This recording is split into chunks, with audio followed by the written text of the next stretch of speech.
Alright, silly people, here's the situation. This problem has a lot to do with Kepler's laws and just like calculating the bunch of different parameters to describe uh, object in orbit around the sun, right? Um, and the first thing that we have to do is we have to prove this equation will describe um, the solutions for the aphelion velocities, which is the velocities whenever the planet is at its most distant point.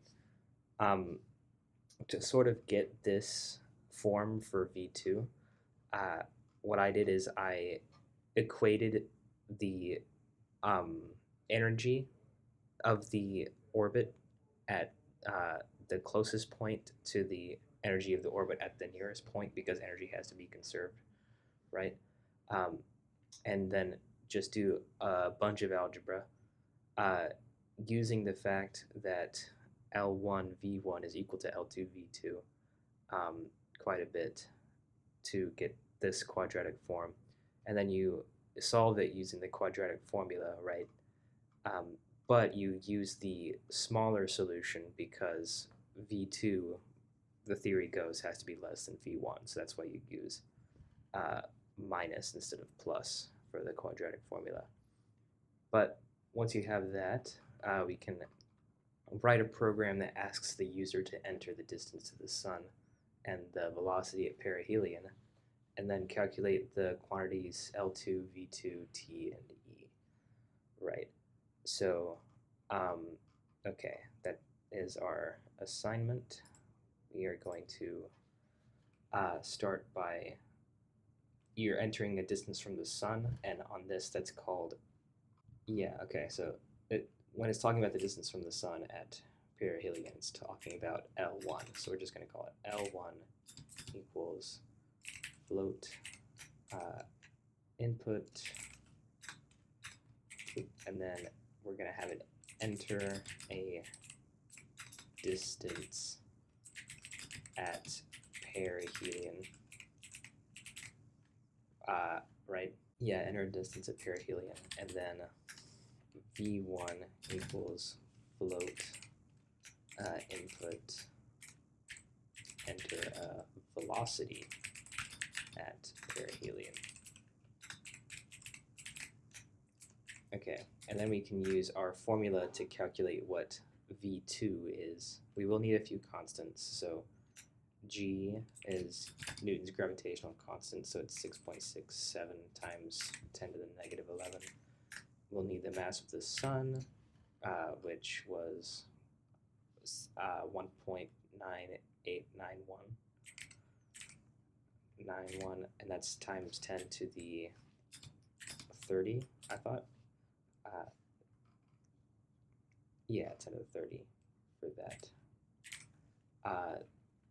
Then that should be all the constants we need, and we can go ahead and say V2 then. We have Gm, so G star M divided by, in parentheses, L1 V1, and it's L1 star V1, and then minus a big square root, so this is going to be in parentheses, G squared, so in parentheses, G squared star M squared, and then divided by, in parentheses, L1 squared times V1 squared, and then that's a lot of parentheses, but then it's plus V1 squared minus 2 times G times M all over, in parentheses, L1. And it's not even squared, so I think that's fine how it is. And then that gets raised to the power of 1/2. Big line of code, but yeah. So then L2 will be, that's a formula to given just in the text, it's L1 V1 divided by V2. So we'll do L1 times V1 divided by V2 for that. And then it also wants us to print out T, the orbital period, which means we're going to need A and B. So according to the problem statement, A was 1/2 of L1 plus L2. So 1/2 times L1, and then in parentheses plus L2. We also need B. B was the square root of L1 times L2. So L1 times L2 raised to the power of 1/2. And then we can calculate T, which is 2 pi AB over L1 V1. So 2 times pi, we will need to import pi from math. So let's do from math import pi. That should be fine. And then it was 2 pi AB divided by L1 V1. Right? Yeah. It also wants us to print out the eccentricity, which is L2 minus L1 divided by L2 plus L1. So E equals L2 minus L1 over L2 plus L1. Right? Yes. Okay. Then we can print everything out. So it wants us to print out in order L2 equals comma L2, and then V2 equals comma V2, and then T equals T, and then E equals, and then E, and I just realized I should put some semicolons in here so we can look at these properly. And then let's have a look, see if it runs. We need to try out the Earth, so 1.47 something, 1.471. E11, and then like 3.0287 times 10 to the 4.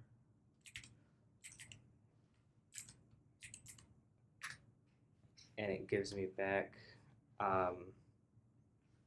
gee, that's a lot of seconds. Let's try to turn that into a bunch of years instead of a bunch of seconds. So just gonna take that number there and divide it by 60 seconds in a minute, 60 minutes in an hour, 24 hours in a day, 365 days in a year. And it should just give me something close to 1 if I did the code right. Solid. Okay. We know that it works. We'll also try Halley's Comet. So we use 8.783 for L1. Let's run it again. 8.783 E10 for the perihelion distance, and then 5.4529 for V1, and that's E4. Yes. And then it spits out a lot of seconds, which I'm going to quickly convert into years. So over 60 over 60 over 24 over 365, and then give that a look. It spits out 80 years instead of 76, but I would say it's, it's close enough. All right, looks good.